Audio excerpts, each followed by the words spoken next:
بسم اللہ الرحمن الرحیم الحمد للہ رب العالمین والصلاة والسلام علی خاتم النبیین وسید المرسلین والمبعوث رحمۃ للعالمین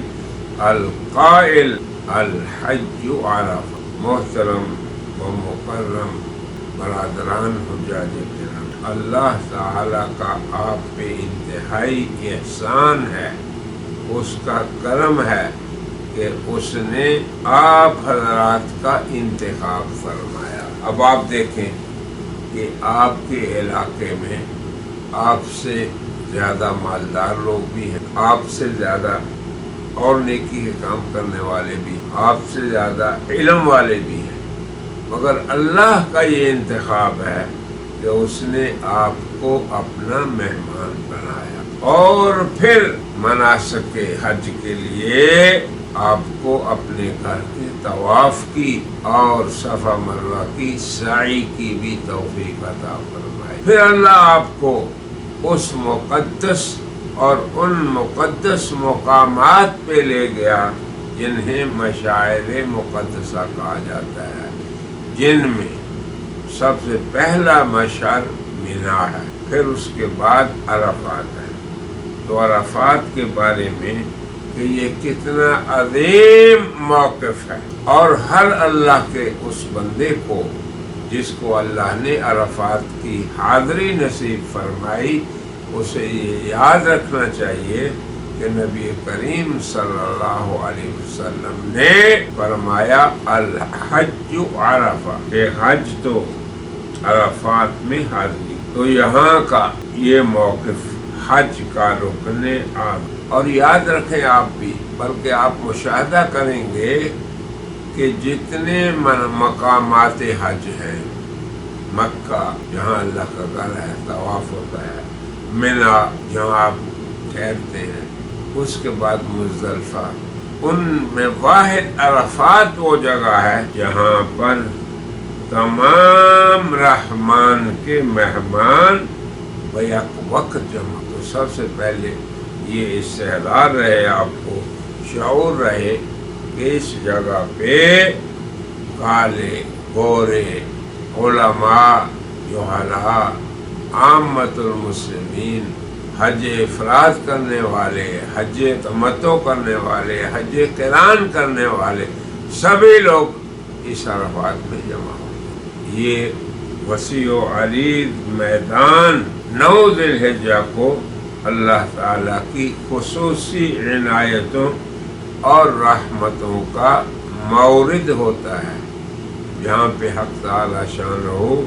رحمان الرحیم خصوصی طور پہ جلوہ اکناف عالم سے امت مسلمہ کے افراد اپنی قوم کی نمائندگی کرتے ہیں، اور یہ باسعادت لمحات اور روحانی گھڑیاں اللہ کے حضور انتہائی گریہ و آزاری سے گزارتے ہیں۔ وہ اپنے لیے بھی مانگتے ہیں اور اپنے ان احباب کے لیے جنہوں نے انہیں دعاؤں کے لیے کہا ہے۔ اور یہ بھی آپ یاد رکھیں کہ اگر آپ حضرات نے اپنے احباب سے وعدہ کیا ہے تو اس کو بھی نبھائیں۔ تو اس جگہ پہ انفرادی اور اجتماعی حاجات کو خدائے ذوالجلال کے سامنے پیش کرتے ہیں اللہ کے بندے، اور حجاج کی ایمانی کیفیت اور ان کے اندر کا سرور اور شعور، اسے انسانی زبان نہ بیان کر سکتی ہے، نہ کوئی قلم کرتاس پہ اس کو لا سکتی ہے۔ یہ عرفان اور وجدان انسان خود محسوس کرتا ہے کہ کس قدر میں آج اللہ تعالیٰ کے سامنے حاضر ہوں، اور یقیناً یہ حاضری اللہ کی ذات کی معرفت، حق کو پہچاننے اور اس میں کمال حاصل کرنے کے لیے عرفات کی دن کی مبارک گھڑیاں یہ اس کے لیے انتہائی سعادت اور برکت کا باعث ہے۔ اب آپ دیکھیں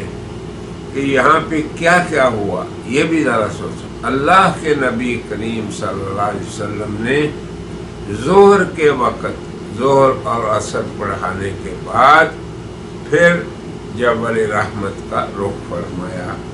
اور آج کے دن وہ عظیم الشان خطبہ آپ نے فرمایا جو آج کی متمدن دنیا میں اور اس دنیا کی انسانی حقوق کی تنظیمیں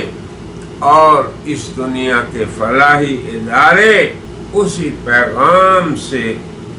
اور اس عالمی پیغام سے جو کہ ایک روشنی کا مینار ہے انسانیت کے لیے، کیونکہ ہمارے پیغمبر پوری انسانیت کے مزکی، معلم، مطہر اور رہنما۔ وَإِسْتُ إِلَى الْخَلْقِ كَافَّةً، اللہ کے نبی نے فرمایا کہ اللہ نے میری بعثت پوری انسانیت کے لیے فرمائی۔ تو آپ نے پھر ظہر عصر پڑھنے کے بعد جب جبل رحمت کا رخ فرمایا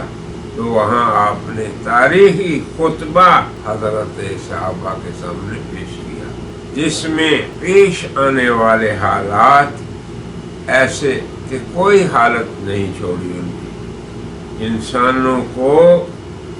تمام وہ توجیہات اور تعلیمات دے دیں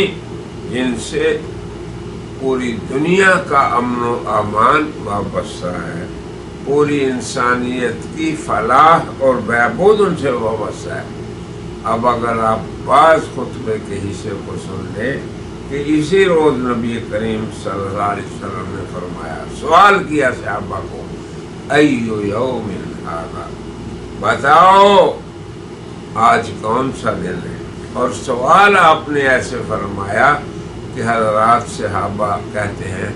کہ ہمیں یہ محسوس ہوا کہ آج کے دن کا نام حضور بدل دیں گے، اس لیے انہوں نے عرض کیا کہ اللہ اور اس کے رسول ہی جانتے ہیں۔ تو آپ نے فرمایا کیا یہ یوم عرفہ نہیں؟ تو سب نے کہا بلا۔ تو فرمایا یہ حرمت والا دن اور حرمت والا مہینہ نہیں؟ تو سب نے کہا ہاں۔ تو آپ نے فرمایا جیسے آج کے دن 9 ذی الحجہ کو میدان عرفات میں حالت احرام میں ہو تم، اور تم کسی انسان کا مال، 3 چیزیں، جان اور آبرو، اس سے ہرگز نہیں کھیل رہے ہو، اسی طرح پوری دنیا کے اندر تمہارے مال، تمہارا خون اور تمہاری آبرو حرام ہے۔ اب یہ وہ تصور ہے جو عالمی دنیا، پورے عالم انسانیت کے لیے امن و امان کا پیغام نہیں بلکہ امن و امان کا ضامن ہے۔ اور یہ تصور کہ میرے لیے دوسرے انسان کا مال، اس کو ناجائز اخذ کرنا، اس کی آبرو یعنی اس کی حرمت کے ساتھ کھیلنا اور اس کو نیچا دکھانے کی کوشش کرنا، اور جان کہ اس کے جان کے در پہ ہونا، یہ حرمت کتنی بلند ہے؟ آپ نے فرمایا کحرمت یومکم ھذا، یہ تینوں چیزیں قابل حرمت ہیں، قابل تعظیم ہیں، جیسے آج کے دن کحرمت یومکم ھذا فی شہرکم ھذا فی بلدکم ھذا، جیسے تمہارے لیے اس حرمت والے مہینے میں، ہم نے آپ کو بتایا تھا پہلے بھی کہ حرمت والے مہینوں میں سے یہ شہر ذی الحجہ ہے، اور حرمت والا شہر یہ مکہ مکرمہ حرمت والا شہر ہے، اور انسان خود بھی احرام میں ہے، اس نے عہد کیا ہے، احرام اللہ سے عہد ہے کہ میں اس کو باندھنے کے بعد کسی انسان کی عزت و آبرو اور اس کے مال کے در پہ یا اس کو اذیت دینے کے قصد بھی نہیں کروں گا۔ اسی لیے تو حضور صلی اللہ علیہ وسلم نے فرمایا من حج، جس نے حج کیا، پھر اس نے اپنے مال، پھر اس نے اپنی خواہشات، فلم یرفث، اور اپنے کردار، اعمال جوارح کے محفوظ رکھا ان کو دوسرے کی عزت و آبرو سے، تو گویا کہ اس کا حج مبرور ہے۔ یہ وہ شخص ہے جس کا بدلہ صرف جنت ہے۔ مگر دیکھیں میدان عرفات میں حضور آپ کو کیا تصور پیش کر کے اصلاح فرما رہے ہیں۔ یہ معلم بشریت پوری بشریت کو ایک رشتے اور ناطے میں جوڑ دیتا ہے، اور یہ آپ کا حکم کہ کسی انسان کا مال، اس کی جان، اس کی آبرو، تینوں چیزیں اسی طرح حرام ہیں جیسے آج۔ اللہ، اور پھر فرمایا کہ زمانہ جاہلیت کی خونریزیاں، تو واقعی انسانوں میں جھگڑے جدال اور خونریزی یہ جاہلیت کی باتیں ہیں، بلکہ ہر جاہلیت کی بات کو، جن میں کیا ہے، ربا ہے، سود خوری ہے، مسکینوں اور یتیموں پہ ظلم ہے، اور ضرورت مندوں کی یوں سمجھیں کہ یہ بے آبرو ہے، ان کی عزت اور خون کے ساتھ ہولی کھیلنا، اس کو لگام دے دیا حضور نے،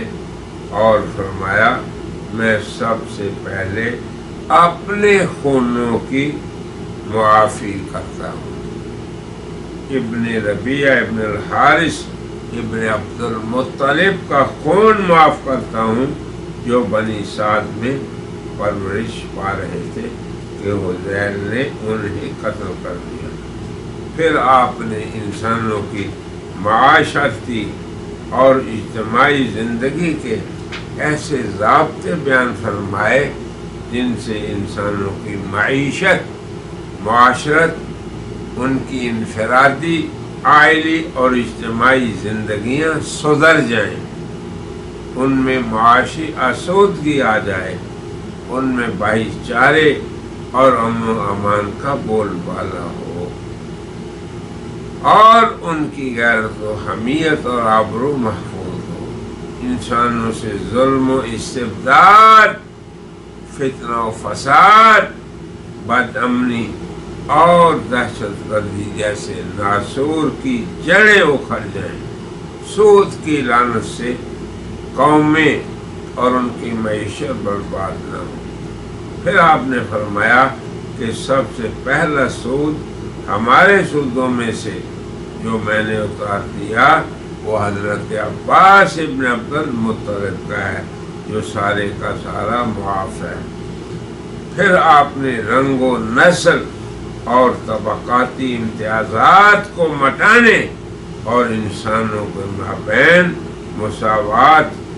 اور اعلیٰ اخلاقی اقدار کی وجہ سے شرف اور امتیاز کو بیان فرمایا۔ آپ نے فرمایا کسی عربی کو عجمی پر فضیلت نہیں، نہ کسی سرخ و سفید کو کالے پر فضیلت ہے۔ ان اکرمکم عند اللہ اتقاکم، اللہ کے ہاں شرافت و کرامت کی بنیاد تقوی اور پرہیزگاری ہے۔ اسی طرح آپ نے صنف نازک یعنی عورتوں کی بھی خصوصی رعایت اور حرمت اور انسانی نسلوں کے تحفظ کا عطا فرمایا۔ لوگوں، تم عورتوں کے بارے میں اللہ سے ڈرو، تم نے انہیں اللہ کی امانت کے ساتھ لیا ہے، اور ان کی شرمگاہوں کا حلال ہونا اللہ کے کلمے کے ذریعے طلب کیا ہے، یعنی کوئی عورت کسی دوسرے مرد پہ سوائے نکاح کے جو شرعی ہے حرام نہیں۔ یقیناً عورتوں پر تمہارا حق ہے، وہ کیا کہ جنہیں تم نہ پسند کرو وہ تمہارے بستر پہ نہ بیٹھے، اگر انہوں نے ایسا کیا تو انہیں غیر تکلیف دے مار مارو، اور ان کا تم پر حق یہ ہے کہ معقول طریقے سے تم انہیں کھانا پینا اور لباس اور دیگر حاجات پوری کرو۔ تو اسی عرفات میں حاجی دو عالم صلی اللہ علیہ وسلم نے امت کی مستقبل کی زندگی میں انہیں نورانی سنتوں سے چمٹے رہنے کی نصیحت فرمائی، اور آپ نے فرمایا لوگو ترکت فیکم ما ان تمسکتم بہا لن تضلوا بعدی، کہ لوگو میں تمہارے اندر ایک ایسی چیز چھوڑ کے جا رہا ہوں کہ اگر تم اس سے وابستہ رہے تو کبھی گمراہ نہیں ہوگی۔ تو ہماری غرض سے یہ ہے کہ ہم مسلمانوں کو اور خصوصاً حجاج کرام کو ان تمام نبوی تعلیمات اور توجیحات کا استحضار رہے۔ اللہ سے دعا ہے کہ ہمارے حجاج کرام کا عرفات میں وقوف ایک مقبول، مطیع اور فرما بردار بندے کا اپنے آقا کے سامنے جیسے حاضری ہو، یہ نقشہ اس کے سامنے رہے، تاکہ ان کا حج بھی حج مبرور ہو اور ان کو عرفات کی حاضری حق کی معرفت کا ذریعہ بن سکے۔ وآخر دعوانا